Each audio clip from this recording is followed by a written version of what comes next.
With Flight Simulator 2020 set for release on the 18th of August, there remains some confusion over exactly what the sim will be offering. Specifically, what's the deal with that number of airports? Also this week, Microsoft detailed how the in-game marketplace will work, the beta update is released somewhat early, and a whole range of third-party developers discuss their planned content.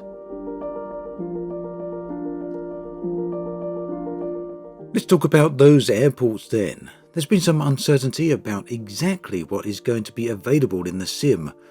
With the standard edition offering 30 airports and the premium deluxe version offering 40 airports, what does this mean for all the other airports in the world?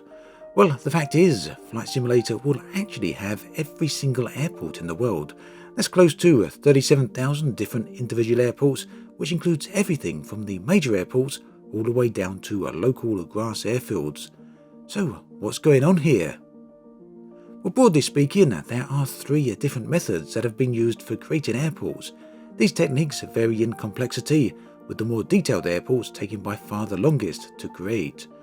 The majority of airports, however, as there are so many, employ a faster technique of development that results in airports that are less detailed.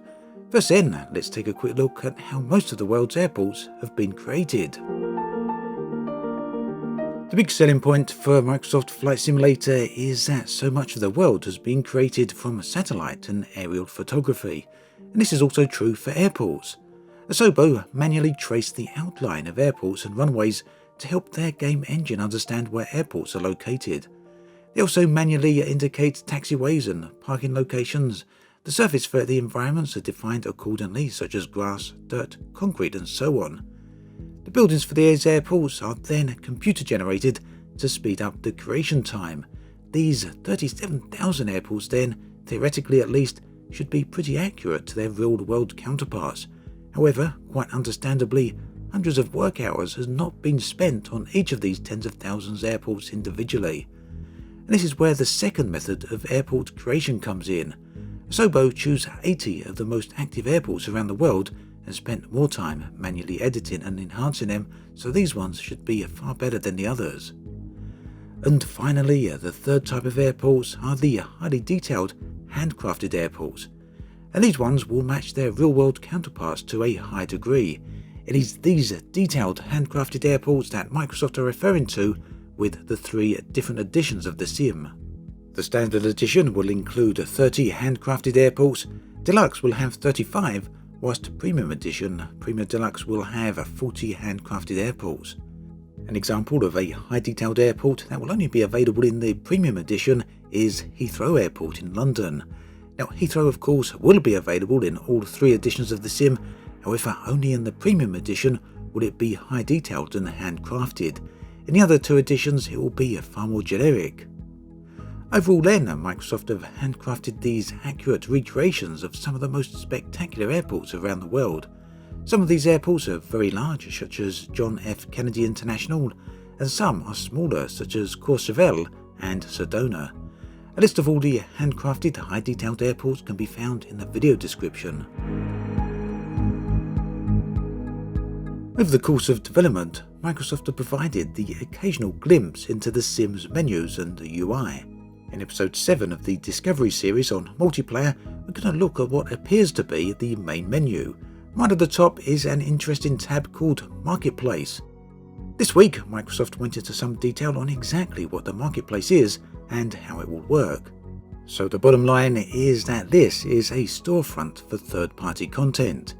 In the flight sim genre, third-party content is a huge deal. Many simmers will have at least a small collection of third-party add-ons, whilst some simmers may have spent hundreds or even thousands of dollars on such content. Third-party content generally enhances the overall experience of the sim, and it can include airports, planes, detailed landscapes, changes and improvements to ATC, and indeed much more. Microsoft have opened up this marketplace to third-party content creators, and it seems more or less anyone is free to sign up and sell their content on the store.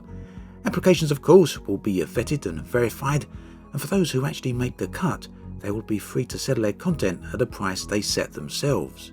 Now, numerous large third-party flight sim developers have already announced that they will have a presence in the new Microsoft Flight Simulator, and these include the likes of PMDG, who will be bringing a range of new airliners into the sim, as well as Orbix, who are famed for their highly detailed environmental data, although what they will bring into an already spectacular looking sim, only time will tell.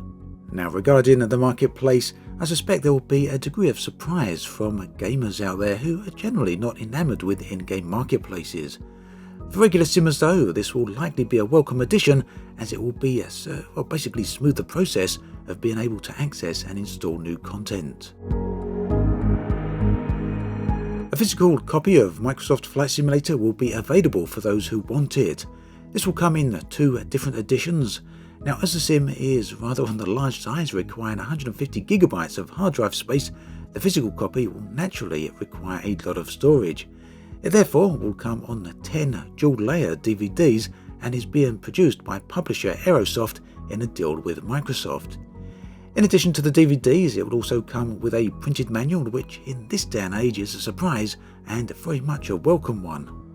The discs themselves will contain 90 GB of data, and Aerosoft have said there will be the ability for optional online streamed content and optional third-party data files. I don't think there's too much details yet on exactly what that means yet though.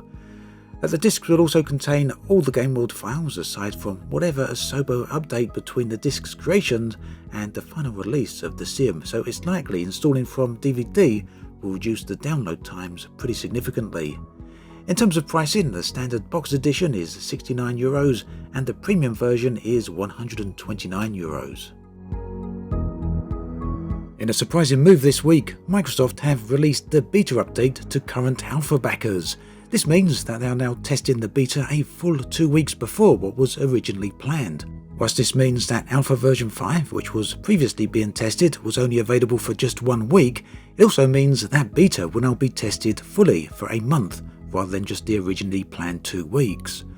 Microsoft have also stated that they have just sent out a new wave of beta invites, so do keep an eye out for that, and don't forget to check your spam folder too.